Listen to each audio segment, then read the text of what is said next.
Bismillahirrahmanirrahim.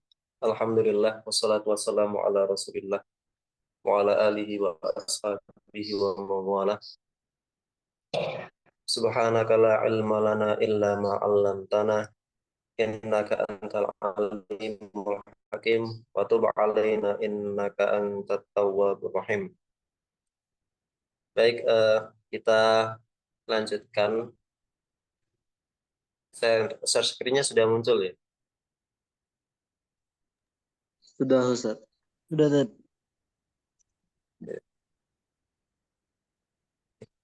Kemarin kita sudah menukil atau membahas tentang definisi wajib. Dan kita lanjutkan dengan mubah.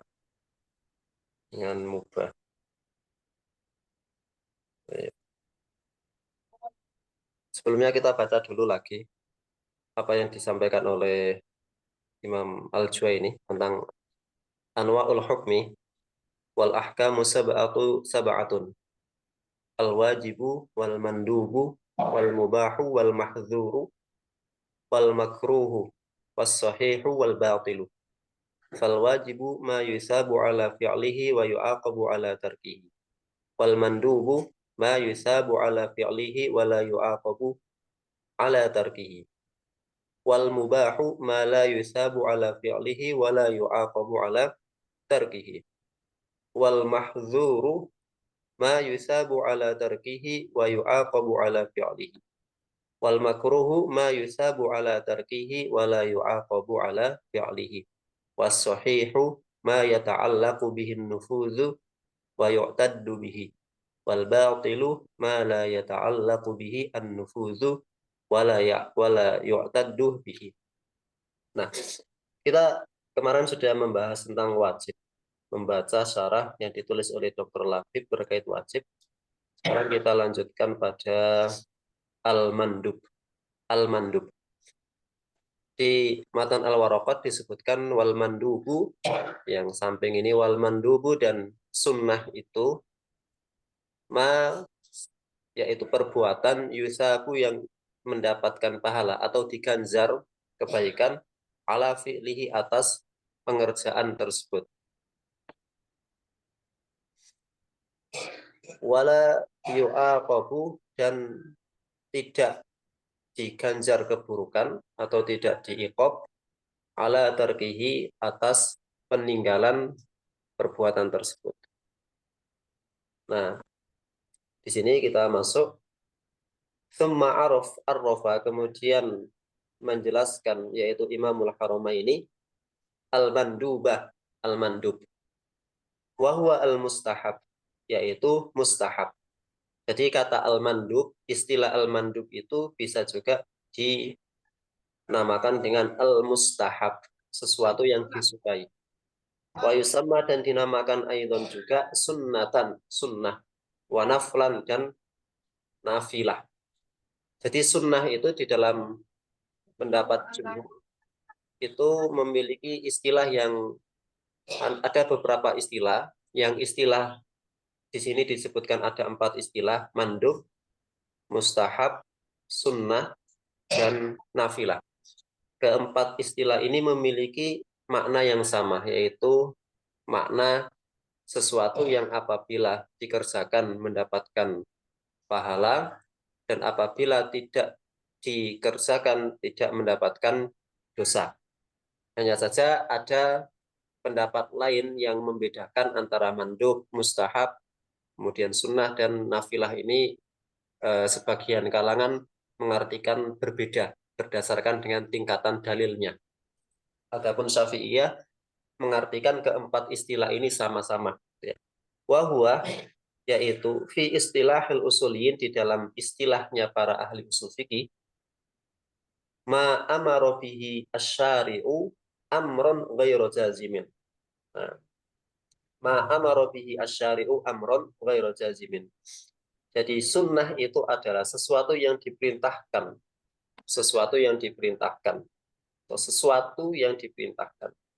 Tetapi kita artikan di sini sesuatu atau perbuatan, ma perbuatan, amaroh memerintahkan, bihi dengannya asyari'u, yaitu pemilik syariat Allah atau Nabi Muhammad, amron ghairu jazimin, perintah yang tidak tegas. Jadi perbuatan yang syariat memerintahkan untuk melakukannya, tetapi perintah itu tidak tegas.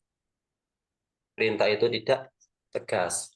Wa arrafa al-musannifu, dan menjelaskan apa itu sunnah, ya, siapa itu musannif birrasmi wasamroh, dengan definisi rasm dan as-samroh, efek. Jadi di matan waraqat itu Imam Al-Juwaini mengartikan ma yusabu ala fi'lihi wa la yu'aqabu ala tarkihi, itu adalah efek dari sunnah. Nah, jadi Imamul Haramain tidak mendefinisikan hukum-hukum ini dengan definisi al-had, ya, dengan definisi al-had, tetapi dengan definisi ar-rasm wasamroh, yaitu definisi yang menunjukkan efek dari sesuatu tersebut. Nah, Imam Al-Juwaini mengatakan ma yusabu ala fi'li, perbuatan yang diberikan pahala atas pengerjaan perbuatan tersebut. Nah, ungkapan beliau ini wabihada, dan dengan ungkapan tersebut atau dengan ungkapan ini kharaja, terkecualikan al-haramu, sesuatu yang haram, wal makruhu, dan sesuatu yang makruh, wal mubahu, dan sesuatu yang mubah. Jadi ketika sunnah itu didefinisikan sebagai sesuatu yang mendapatkan pahala karena melakukannya, maka itu berlainan dengan haram. Kenapa? Karena haram itu sesuatu yang diberikan azab atau hukuman bagi orang yang melakukannya. Begitu juga makruh. Makruh itu adalah sesuatu yang apabila eh, ditinggalkan mendapatkan pahala. Gitu. Wal mubah. Mubah itu sesuatu yang kalau dilakukan tidak mendapatkan pahala, kalau ditinggalkan juga tidak mendapatkan pahala. Ya. Wa biqaulihi, dan dengan ungkapan beliau la yu'aqabu, tidak dihukum ala tarkihi, atas meninggalkan perbuatan tersebut, kharaja al wajib, terkecualikan dari eh, definisi tersebut al wajib, sesuatu yang wajib. Kenapa? Karena wajib itu perbedaan wajib dengan sunnah. Wajib itu kalau ditinggalkan mendapatkan dosa, tetapi kalau sunnah itu kalau ditinggalkan dia tidak mendapatkan iqab, tidak mendapatkan dosa.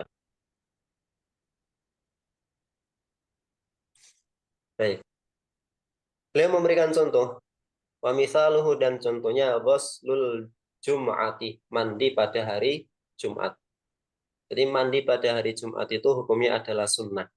Sehingga orang yang sebelum berangkat Jumatan, kemudian dia mandi dengan niat mandi sunnah, maka yusabu ala fi'lihi. Dia mendapatkan pahala atau dia diganjar atas perbuatannya tersebut. Dan seumpama kalau kita berangkat Jumatan tanpa mandi, maka la yu'aqabu ala tarkihi. Kita tidak di iqab, tidak diazab, tidak mendapatkan dosa gara-gara tidak mandi sebelum sholat Jumat. At-tasyahudul awal. Contoh yang lainnya tasyahud yang pertama. Dalam sholat yang memiliki dua tasyahud, misalnya sholat maghrib dan sholat isya, sholat zuhur, sholat asar, itu tasyahudnya ada dua. Nah, tasyahud yang pertama itu hukumnya adalah sunnah. Ketika kita melakukan atau duduk tasyahud, ya, duduk tasyahud kemudian membaca doa tasyahud, maka kita mendapatkan pahala. Yusabu ala fi'lihi, kita akan mendapatkan pahala gara-gara bertasyahud awal. Dan seumpama ada orang sholat duhur tidak pakai tasyahud awal, gitu ya, tidak pakai tasyahud awal, maka la yu'aqabu ala tarkihi, dia tidak di iqab, tidak mendapatkan dosa karena tidak tasyahud awal. Was-suhur, dan makan sahur. Begitu juga makan sahur. Makan sahur itu sunnah. Sehingga orang yang puasa kemudian dia makan sahur, maka yusabu ala fi'li, dia mendapatkan pahala atas perbuatannya tersebut. Dan kalau ada orang puasa tidak sahur, la yu'aqabu ala tarkihi. Dia tidak diiqab karena tidak makan sahur. Nah, ketiga contoh yang disebutkan oleh oleh Dr. Labib ini adalah contoh dari sesuatu yang sunnah gitu ya. Nah, kemudian beliau menjelaskan sunnah, kemudian arrofah, menjelaskan atau mengenalkan, yaitu Imamul Haramain mengenalkan al-mubah, sesuatu yang mubah, indal usuliyin menurut para ahli usul, bi annahu bahwasanya mubah itu adalah ma la yata'allaqu, sesuatu perbuatan yang tidak memiliki hubungan atau yang tidak berhubungan bihi dengan perbuatan tersebut amrun, perintah, wala nahyun, dan juga tidak ada larangan lidzatihi. Nah, jadi ya, mubah itu tidak ada perintah dan tidak ada larangan khusus ya. Misalnya kita makan gitu ya. Makan itu sesuatu yang mubah. Tidak ada dalil yang memerintahkan makan. Ya makanlah gitu ya. Kecuali makanlah sesuatu yang halal, makanlah sesuatu yang thayyib, itu ada perintahnya. Tetapi makan ibtidaan itu tidak ada perintahnya. Maka makan itu adalah sesuatu yang mubah. Orang makan itu tidak mendapatkan pahala, orang tidak makan itu juga tidak mendapatkan pahala, ya begitu juga tidak mendapatkan dosa, karena itu sesuatu yang mubah lidzatihi, pada zat makannya itu, pada makannya itu. Contoh lain misalnya tidur. Tidur pada asalnya tidur itu tidak ada perintah dan tidak ada larangan, tidak ada perintah tidur dan juga tidak ada perintah untuk tidak tidur. Artinya orang tidur itu perbuatannya mubah, dia tidak mendapatkan pahala atas tidurnya, juga tidak mendapatkan iqab karena tidurnya. Itu dilihat dari perbuatannya, ya. Wa arrafahu al-musannifu, dan musannif yaitu Imamul Haramaini menjelaskan dengan rosum dan samroh. Mubah itu adalah ma la yusabu ala fi'li, perbuatan yang tidak diganjar atas pengerjaan perbuatan tersebut. Jadi dia melakukan perbuatan yang mubah, maka dia tidak mendapatkan pahala atas perbuatan tersebut. Ya. Fakharaja, maka terkecualikan bidzalika, dengan ungkapan tersebut, al wajib, sesuatu yang wajib. Kenapa? Karena wajib itu kalau dilakukan mendapatkan pahala. Wal mandubu, dan juga terkecualikan sesuatu yang sunnah, karena sunnah itu kalau dikerjakan dia mendapatkan pahala. Wal makruhu, dan makruh. Makruh itu kalau dikerjakan dia tidak mendapatkan dosa gitu ya. Wa kharaja biqaulihi, dan terkecualikan dengan ungkapan beliau wala yu'aqabu ala tarkihi, dan tidak diiqab atas perbuatan meninggalkan sesuatu yang mubah, itu al haramu, yaitu sesuatu yang haram. Kenapa? Karena kalau mubah itu kalau ditinggalkan dia tidak mendapatkan iqab, tidak mendapatkan iqab, tapi kalau haram, kalau ditinggalkan itu akan mendapatkan pahala. Jadi memang ada tradisi di dalam mendefinisikan itu, kalau didefinisikan ini nanti terkecualikan ini. Nah itu saya kira antum nanti harus beradaptasi dengan model seperti ini. Wa ta'ala 'alal mukallafina bil mubahat, dan Allah telah melapangkan bagi para mukallaf bil mubahat, dengan hal-hal yang mubah. Jadi mubah itu termasuk salah satu karunia yang Allah berikan. Jadi salah satu bentuk kemudahan at-taisir wa takhfif dalam syariatnya Nabi Muhammad itu adalah banyak sekali hal yang mubah. Wa ma sakata anhu wa huwa afwun. Jadi banyak sekali hal yang mubah. Berbeda dengan syariat-syariat yang terdahulu, syariat-syariat Nabi sebelum Nabi Muhammad itu banyak sekali hukumnya. Hukumnya itu banyak, kemudian berat-berat, bahkan kadang menyusahkan. Nah, berbeda dengan hukum yang ada di dalam syariatnya Nabi Muhammad. syariat Nabi Muhammad itu hukum-hukumnya itu tidak terlalu banyak sebenarnya. Toh kalau banyak, hukumnya itu sifatnya tidak memberatkan. Karena syariatnya Nabi Muhammad itu datang tidak untuk memberatkan. Nah, kal akli seperti makan. Ya. Kal akli seperti makan. Wasyurbi seperti minum. Wan naum tidur. Wal masyi jalan-jalan. Watanazuh bersenang-senang. Jadi semua hal, banyak sekali hal-hal yang kita lakukan setiap hari itu mubah. Ya. Pada dasarnya mubah. Untuk main game mubah. Tidur mubah. Ngopi mubah. Ya, ngeteh mubah. Ya. Olahraga juga mubah. Makan mubah. Ya. Bersih-bersih juga mubah. Banyak hal yang mubah. Illa, nah ini ada penegasan. Annal mubah, bahwasanya sesuatu yang mubah itu qad yakun wasilatan li ta'atin. Dia barang yang mubah itu menjadi wasilah atau jalan menuju ketaatan. Fayakunu ma'muran bihi, maka sesuatu yang mubah itu berubah menjadi sesuatu yang diperintahkan. Imma wujuban au istihbaban. Baik itu wajib maupun sunnah. Nah, jalan itu sunnah, jalan kaki itu sunnah. Jalan kaki itu sunnah atau berjalanlah, entah naik motor entah apa, berjalan itu mubah ya, pada dasarnya berjalan itu mubah. Tetapi laki-laki itu diwajibkan untuk sholat Jumat ya, laki-laki itu diwajibkan untuk sholat Jumat. Nah, untuk bisa orang itu melaksanakan sholat Jumat, maka dia harus berjalan. Maka berjalan ini yang awalnya mubah, maka pada konteks ini dia berubah menjadi wajib. Kenapa? Karena berjalan pada konteks ini adalah wasilah atau jalan untuk melakukan kewajiban. Makanya ada kaidah ma la yatimu bihi al wajib illa bihi fahuwa wajib gitu. Sesuatu yang wujud itu tidak sempurna, sesuatu yang diwajibkan itu apabila tidak sempurna dengan sesuatu yang lain, maka sesuatu yang lain itu juga dihukumi wajib. Sama dengan jalan tadi, sholat Jumat itu wajib, orang itu tidak akan mungkin dia bisa sholat Jumat kecuali jalan. Maka jalan itu hukumnya wajib. Nah, au istihbaban atau sunnah. Atau sunnah. Kita hadir sholat jamaah. Sholat jamaah di masjid itu sunnah.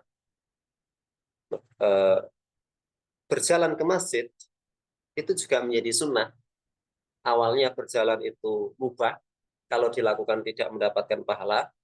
Kalau ditinggalkan tidak berdosa. Intinya tidak berjalan itu awalnya mubah, tidak berhubungan dengan pahala dan dosa, tapi gara-gara berjalan itu menjadi wasilah untuk melakukan sesuatu yang mustahab, maka jalan itu berubah hukumnya dari mubah menjadi mustahab, gitu ya. Waqad yakunu wasilatan, dan bisa juga sesuatu yang mubah itu menjadi wasilatan lima asyiatin, menjadi wasilah untuk melakukan hal yang maksiat. Ya, awalnya mubah tetapi dia menjadi jalan untuk sesuatu yang maksiat. Fayakunu manhiyan, maka sesuatu yang mubah itu menjadi terlarang. Imma tahriman atau karohatan, baik itu dilarang secara pasti, secara tegas yaitu haram, atau dilarang secara tidak tegas yaitu makruh. Contohnya misalnya mau membunuh orang itu haram. Orang yang ada di orang yang mau dibunuh itu ada di Jogja. Berjalan ke Jogja itu awalnya mubah-mubah saja. Tetapi gara-gara dia berjalan ke Jogja dengan tujuan untuk membunuh, maka berjalan ini menjadi perjalanan yang haram. Itu menjadi safar maksiat. Ya. Au karohatan atau makruh. Makruh. Apa misalnya makruh ya? Misalnya pipis sambil berjalan gitu ya. Pipis sambil berjalan. Jadi kayak kambing gitu ya. Berjalan itu awalnya mubah. Tapi dia kemudian pipis sambil berjalan. Sedangkan berdiri saja itu tidak dibolehkan. Ya, pipis sambil berdiri hukumnya makruh. Ya, sebagian mengatakan haram.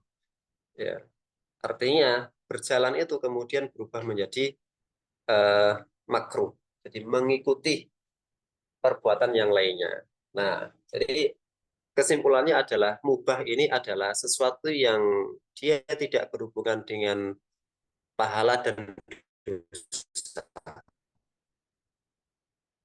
Tetapi pada kondisi-kondisi itu, sesuatu yang mubah ini bisa berubah menjadi wajib, bisa juga berubah menjadi sunnah karena dia menjadi wasilah perbuatan yang sunnah, bisa juga menjadi haram ketika dia menjadi wasilah untuk perbuatan yang haram, dan dia juga bisa menjadi sesuatu yang makruh apabila menjadi wasilah untuk sesuatu yang makruh.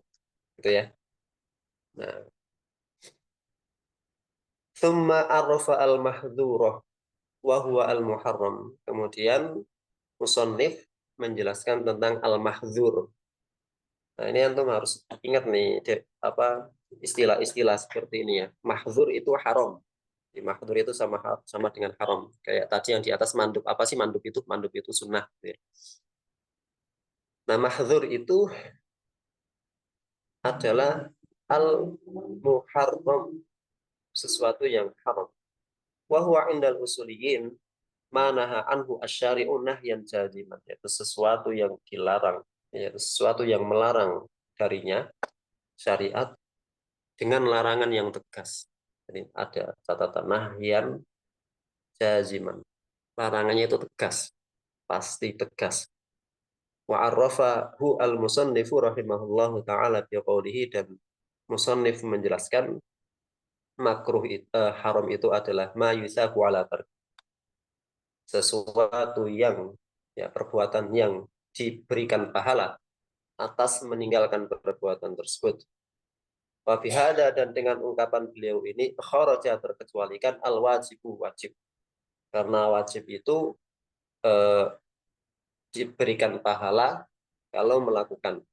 Wal mandub, mandub itu juga mendapatkan pahala kalau dilakukan. Wal mubah, mubah itu tidak berhubungan dengan wajib, tidak berhubungan dengan pahala dan dosa. Wa bi qawlihi wa yu'aqabu ala fi'lihi, dan diiqab atas perbuatannya. Kharaja al makruh, terkecualikan dengan sesuatu yang makruh. Itla iqaba bi fi'lihi, karena makruh itu tidak ada hukuman atas perbuatan tersebut. Misalnya adalah uququl walidain, durhaka. Kemudian al-kadzibu, bohong. Nah, itu adalah sesuatu yang haram. Nah, summa arrafa al-musannifu al-makruha. Kemudian musannif itu menjelaskan tentang makruh. Ini makruh ini adalah hukum taklifi yang terakhir dalam susunan ini. Makruh itu adalah ma yusabu ala tarkihi, perbuatan yang diberi pahala karena meninggalkan, wala yu'aqabu ala fi'lihi, dan tidak diikop karena melakukan. Wa ta'rifuhu bil had, dan definisinya secara had, ya. Manaha anhu asyari'u nahyan ghairu jazimin, yaitu perbuatan yang dilarang oleh syariat, dan larangan itu tidak tegas. Artinya bisa dilanggar gitu ya. Faqaulu al-musannif, maka ungkapan musannif, ma yusabu ala tarkihi kharaja al-wajibu wal mandubu wal mubah. Wa bi qawlihi wa la yu'aqabu ala fi'lihi kharaja al-haram. Misalu an-nahi anit tanafusi filina. Beliau memberikan contoh sesuatu yang makruh, yaitu bernapas di bejana gitu ya. Misalnya kita mau minum gitu ya, kemudian kita nafasnya kita taruh di dalam apa? Di dalam gelas itu. Sebelum kita minum kita nafas dulu di situ. Itu hukumnya makruh. Sama juga ada botol ditiup-tiup ya. Meniup makanan panas atau minuman panas itu hukumnya makruh. Jadi kalau ada orang niup makanan yang panas atau minuman yang panas, dia tidak berdosa. Tetapi kalau dia tidak meniupnya, maka dia mendapatkan pahala. Ya. Wa kanahi man dakhala al-masjida 'anil julusi qabla an yusalliyah raka'ataini. Dan juga seperti larangan orang yang masuk masjid, ya, larangan duduk orang yang masuk masjid sebelum dia sholat 2 rakaat. Nah, jadi orang masuk masjid itu dilarang duduk kecuali dia sholat tahiyatul masjid atau sholat yang lainnya. Yang penting masuk masjid ada sholatnya gitu. Kalau langsung duduk dia kalau langsung duduk berarti dia melakukan sesuatu yang makruh. Masuk masjid langsung duduk itu dia melakukan sesuatu yang makruh. Karena perbuatannya makruh maka eh, dia tidak di tidak mendapatkan dosa, tetapi andai saja dia sholat dulu maka dia akan mendapatkan pahala. Gitu ya. Nah, di bab meninggalkan ini ya, di bab meninggalkan minum itu kan mabuk ya, mabuk itu kan haram, mabuk itu haram. Apakah kita itu sekarang yang sedang tidak mabuk ini berarti mendapatkan pahala gara-gara tidak mabuk? Atau kita kan sedang tidak zina gitu ya. Kita sedang tidak zina dan tidak pernah zina. Berdoa agar tidak jatuh pada zina. Tapi apakah kita mendapatkan pahala gara-gara tidak zina? Nah, apakah kita mendapatkan pahala gara-gara tidak judi saat ini? Tentu tidak gitu ya. Kita itu baru mendapatkan pahala kalau kita pada situasi akan zina gitu ya.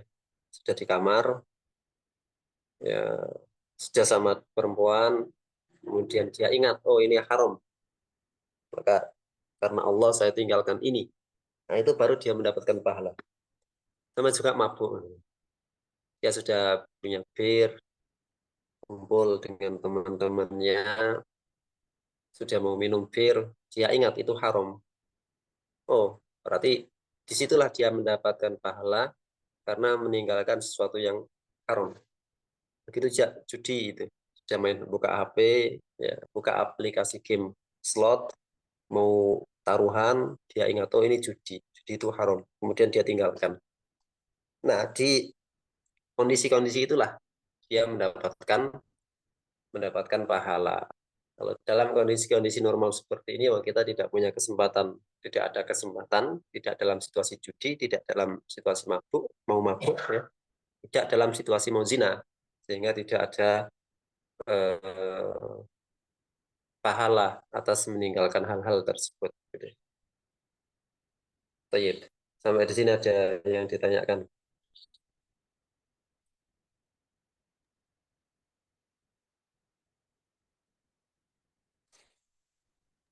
Ada Zat.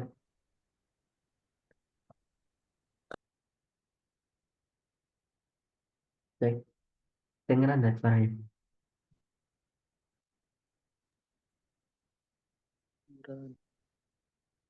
Mau nanya Zat. Dengar, dengar. Kan ini kan masalah hukum. Contohnya kalau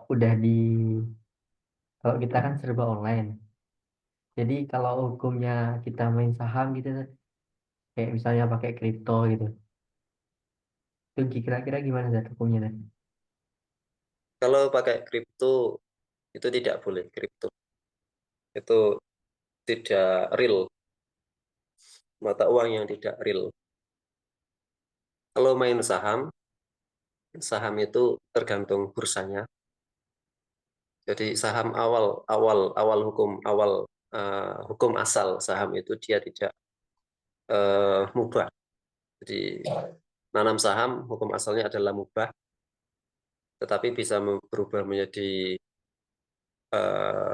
haram apabila mengandung beberapa unsur. Misalnya saham itu diletakkan pada perusahaan yang bergerak di bidang sesuatu yang non halal, misalnya perusahaan miras gitu, atau perusahaan penyembelihan daging babi gitu. Atau saham di judi online misalnya kalau ada. Yang kedua ada pasar saham syariah.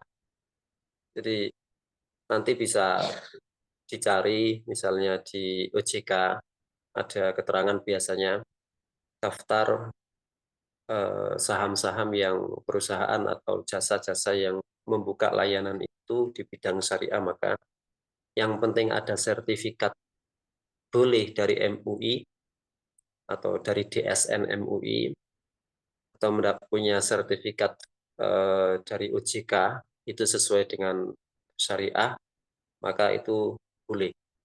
Tapi kalau sahamnya itu main sahamnya itu diletakkan pada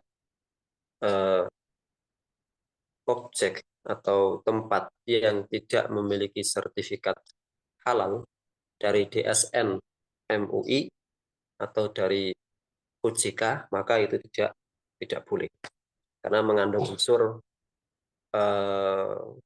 spekulasi yang tinggi, itu bisa masuk kategori judi. Gitu.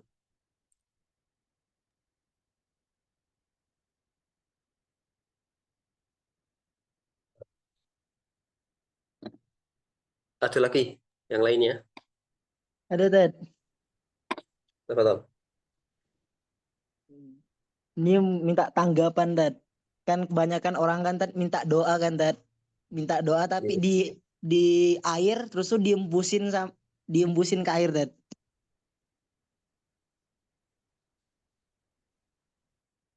Ya itu namanya ruqyah. Itu Oh, namanya itu. ruqyah, tidak menjadi masalah. Bentar. Dan itu disunahkan. Disunahkan. Ada tuntunannya. Ada tuntunannya, misalnya membaca Al-Fatihah 7 kali, kemudian dihembuskan ke air. Maksudnya itu dia meludah sebenarnya, meludah. Itu tidak meniup sebetulnya. Dia meludah, tetapi bukan ludah banyak yang dikeluarkan, tetapi ya sedikit, sedikit gitu saja. Itu dilakukan oleh para sahabat atas petunjuk Nabi, jadi tidak menjadi masalah. Yang barangkali menjadi masalah adalah ketika serampangan, siapa saja orang ketemu di jalan diminta ludahnya gitu ya, disuruh bacain apa Al-Fatihah kemudian ditiup-tiup ya. Ya ada baiknya dia baca sendiri, dia baca Al-Fatihah sendiri, dia baca doa Bismillahilladzi la yadurru ma'asmihi syai'un fil ardi wala fis sama. Dia baca itu ya kemudian dia tiup sendiri, ya saya kira itu lebih lebih aman. Lebih aman maksudnya lebih aman dalam hal penyakit misalnya dan lain sebagainya. Ya. Itu. Dan kalau mau ke orang alim misalnya ya itu lebih lebih bagus ke kiai gitu ya yang dikenal-kenal memang dia dia alim gitu. Maka itu tidak menjadi masalah. Bentar. Baik. Yang lainnya Ada ya gimana? Afan, semisal orang ini sadar kalau misal yang haram ini tuh setelah melakukan itu, Dad. Misalnya dia minum minuman keras, tapi setelah minum sadarnya itu setelah minum bahwa ini tuh haram. Itu gimana, Dad? Taunya baru ketika dia minum. Iya, Dad. Sadarnya itu pas setelah minum. Sadar atau tahu? Ya sama-sama ya. Tahu, Dad. Sama, Dad. Soalnya Ya. ada kejadian, Dad. Ada yang nanya. Itu namanya Temuan. al-udhru bil jahli. Tidak menjadi masalah. Karena dia melakukan perbuatan itu dalam keadaan tidak tahu. Seseorang itu eh, menjadi mukallaf dalam keadaan dia sadar dan tahu. Dalam keadaan dia tidak tahu, maka dia terbebas dari eh, larangan tersebut. Gitu. Yang penting ketika dia sadar langsung di, diludahkan. Ya. Jangan dia sadar kalau sudah masuk mulut nanggung, nah itu menjadi masalah. Gitu. Air, yang lainnya. Syukran, Dad.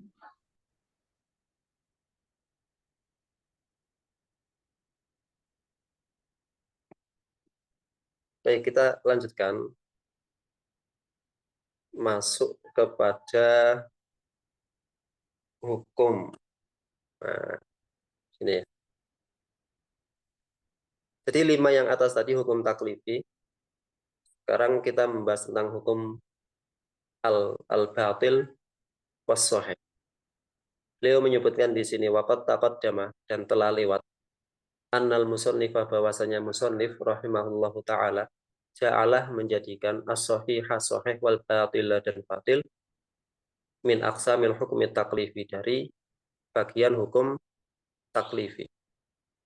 Walladzi alaihi aktsarul usuliyin dan yang berada di atasnya kebanyakan para usuliyin annahuma bahwasanya keduanya yaitu as-sahih wal batil itu minal hukmi al-wad'i. Saya memberi garis bawah. Yang pertama, al-waraqat ini disusun ketika belum ada pembagian yang jelas antara hukum taklifi dengan hukum wad'i. Belum ada pembagian yang jelas. Karena waraqat ini termasuk kitab-kitab permulaan yang ditulis permulaan di dalam tradisi usul fikih. Yang kedua, syarih di sini mengatakan bahwa Imam Al-Juwaini memasukkan sahih dan batil ini menjadi hukum taklifi. Nah, ini juga menjadi catatan. Kenapa? Karena di dalam matan waraqat tidak disebutkan ini adalah hukum-hukum taklifi ada 7. Beliau tidak menjelaskan hukum taklifi ada 7, tetapi hukum begitu saja. Kemudian beliau menyebutkan 7 ini, gitu ya. Jadi penjelasannya Dr. Labib ini ada sedikit catatan, gitu ya. Nah, oke.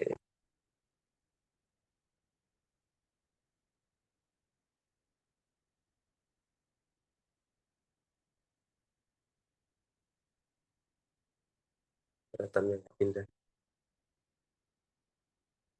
Fa'arrafah, maka beliau mendefinisikan as-sahihah, sesuatu yang sahih. Bi annahu, bahwasanya sesuatu yang sahih itu ma yu'taddu bihi syar'an, sesuatu yang dianggap secara syariat, ya. Sesuatu apa tadi? Ma yu'taddu bihi syar'an, sesuatu yang dianggap sah secara syariat. Ibadatan au muamalatan, baik itu berupa ibadah maupun berubah muamalah seperti jual beli. Fal ibadatu kas sholati, maka ibadah seperti sholat tu sofu maka disifati bikauniha sahihatan, dengan keadaannya sahih, ay muqtaddu biha, dianggap ya terima, idastaufat surutoha, apabila sholat itu memenuhi surut-surutnya, syarat-syaratnya, wantafat mawani'uha, dan hilang penghalang-penghhalangnya, yaitu mubtilatuha. Jadi di bab ibadah misalnya sholat itu kapan dia dikatakan sahih dan dianggap sholatnya? Ketika syarat-syarat sholat itu terpenuhi. Misal dia sholat dalam keadaan wudhu, misal lagi dia sholat tempatnya, bajunya itu dalam keadaan suci, misal yang lainnya menghadap kiblat. Nah, itu Muhammad sorat-sorat, Mat. Ngapain, Mat?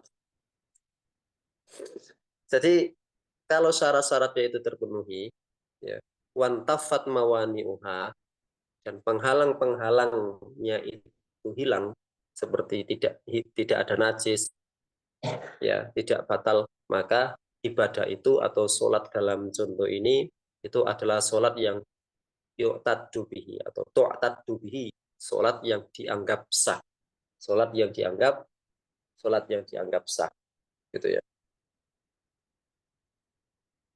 Wal muamalatu, dan muamalah, ya, kal bai'i, seperti jual beli, tu sofu disifati bikauniha sahihatan sahih idastaufat as-surutu wantafat al-mawani. Nah, Sama, jual beli itu juga begitu. Jual beli itu baru dikatakan sah apabila terpenuhi syaratnya dan hilangnya sesuatu yang membuat jual beli itu tidak sah. Misalnya jual beli itu zatnya harus suci, ya. Kemudian barang yang dijual itu adalah miliknya sendiri. Nah, suci, barang yang dijual itu miliknya sendiri. Maka ketika jual beli itu terjadi dengan objek yang demikian, jual belinya sah.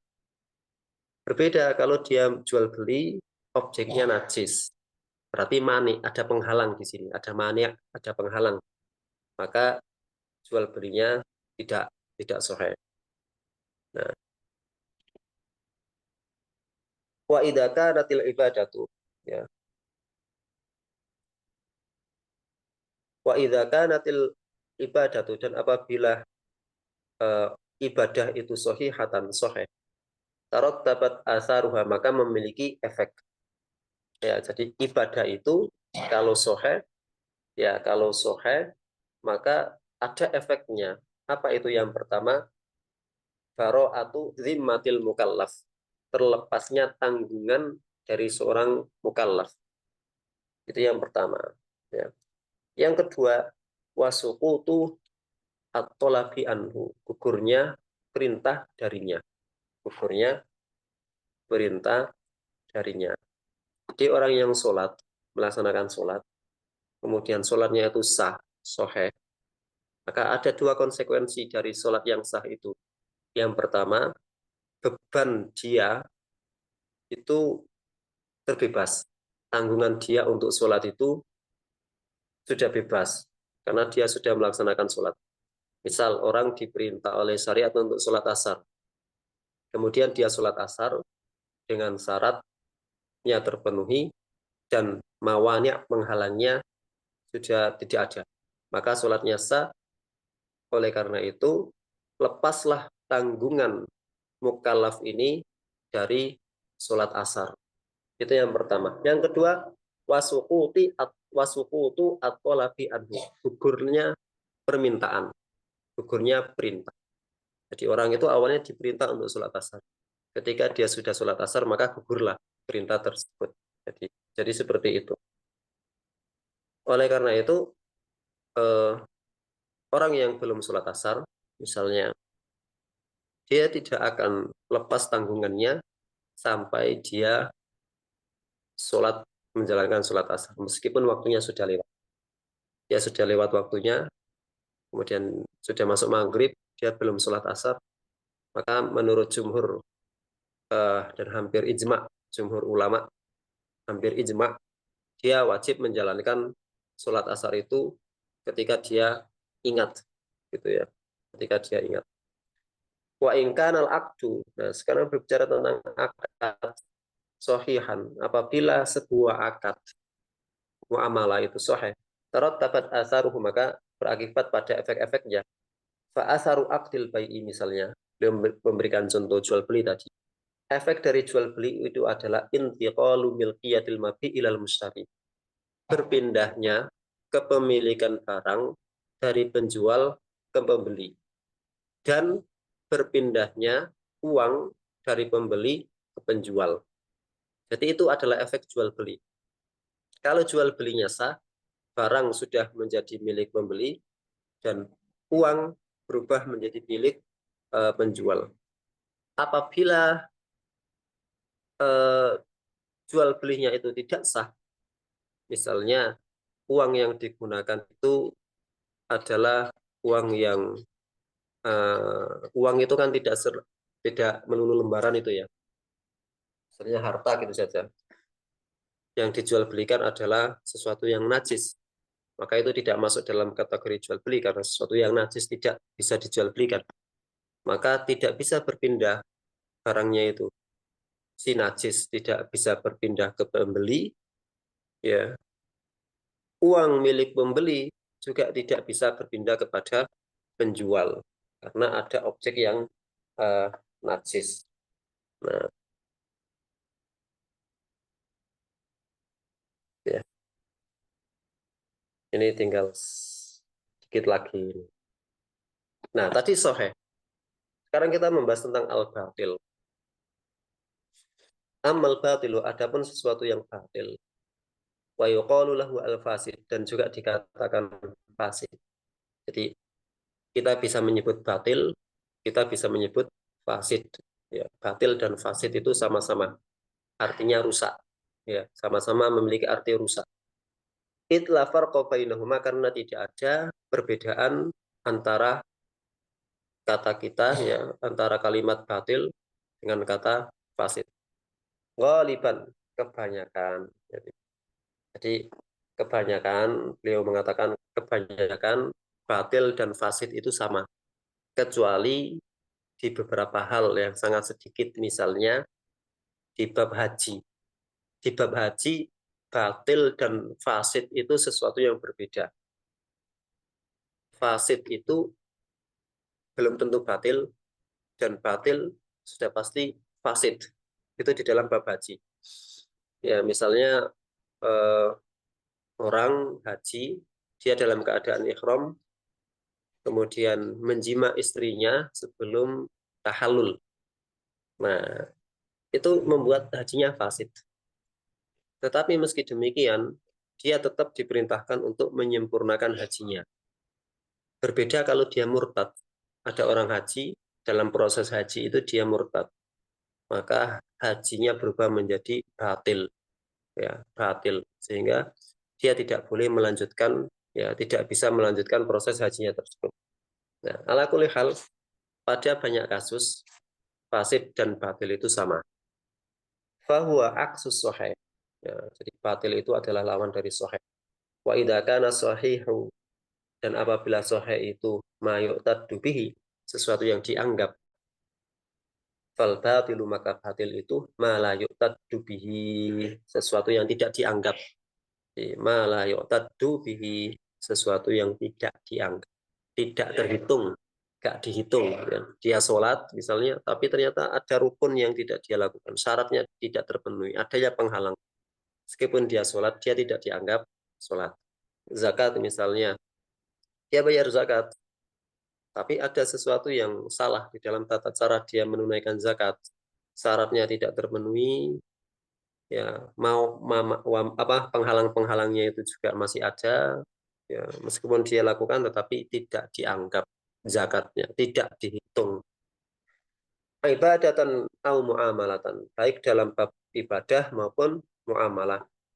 Wadzalika, dan batil itu kenapa bisa menjadi batil?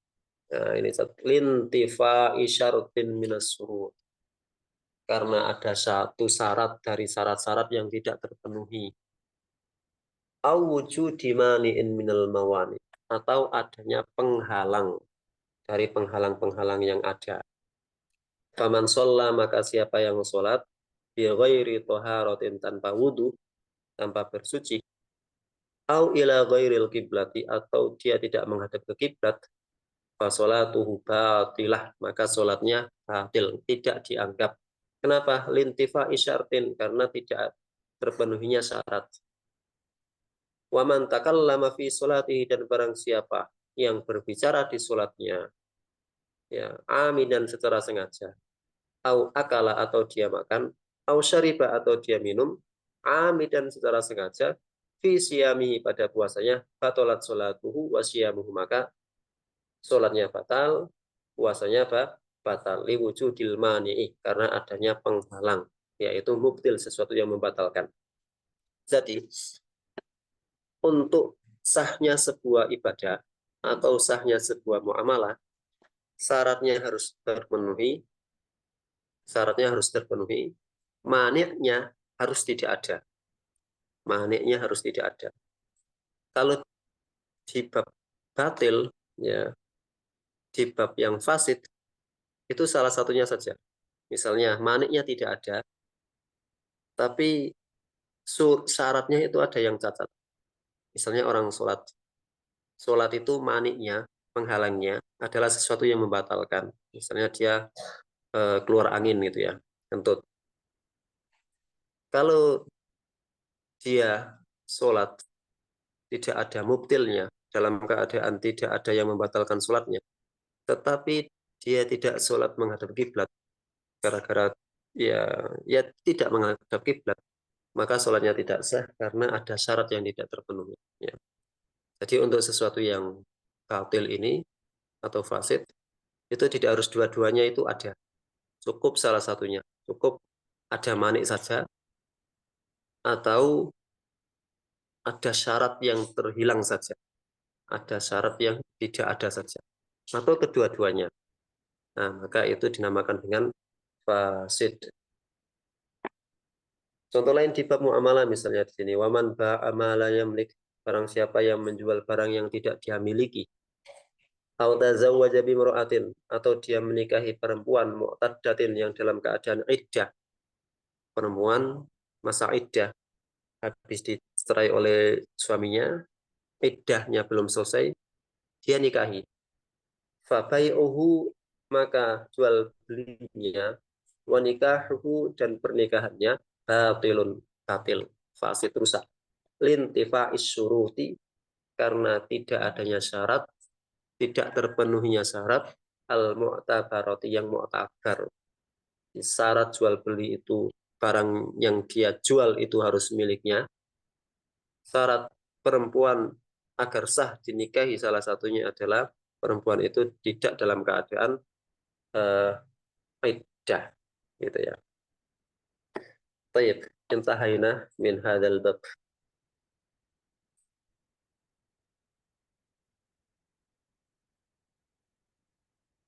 Baik. Minggu depan kita bahas tentang ad-darsu as-salis. Baik, ada pertanyaan?